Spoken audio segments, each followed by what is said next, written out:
Dimbani. Nyuma yangu ni timu ya Mafunzo Sports Club ambapo wanafanya mazoezi ya kujiandaa na michezo ya usoni baada ya mapumziko mafupi. Mchezo wa usoni ama wa kwanza watakwenda kucheza dhidi ya timu ya New King katika siku ya Ijumaa ya tarehe 7 pale katika viwanja vya Mauzidom. Pia hapa tutazungumza na kocha pamoja na wachezaji waweze kutuelezea mapumziko yao mafupi yalikuwa vipi na wanajiandaaje na ligi kuu ya Zanzibar. Tumejiandaa vizuri. Obviously baadhi ya wachezaji walikuwa wako vizuri sana.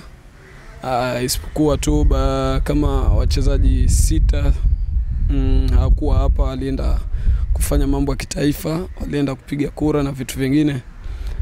Lakini mwisho wa siku una wachezaji 30. Kwa hiyo unatakiwa uandae wale waliopo na wako vizuri na tunategemea mazuri inshallah. Tumerudi katika uwanja tena wa mazoezi kwa ajili ya mapumziko mafupi. Tumejipanga vizuri ili kufikia malengo yetu ambayo tumejipangia. Hivyo nawaomba washabiki waje kwa wingi kwa sababu tumejipanga tena na tunahitaji matokeo sasa hivi, sio chengine, ili tufikie malengo yetu ambayo tumejipangia ya ubingwa. Tunatarajia kuanza ligi naweza kusema kama ni raundi ya pili kwa mujibu wa mapumziko tuliyopata kidogo, ila kwa uwezo wake Mungu wakati kocha anatuandaa na kutuaminisha tunaweza. Kwa uwezo wake Mungu tutajitahidi na mambo yatakuwa mazuri.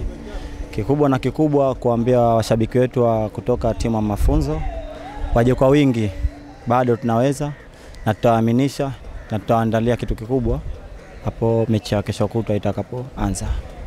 Yangu ni hayo tu. Hayo ni maelezo kutoka kwa kocha wa timu Mafunzo Sports Club pamoja na wachezaji kutoka katika timu hiyo. Niweza kukuambia kwamba tu usikose kufuatilia Mafunzo Online TV. Mafunzo Online TV, habari kwa kina. Mimi ni Sport Lady wako Jamila Ubwa.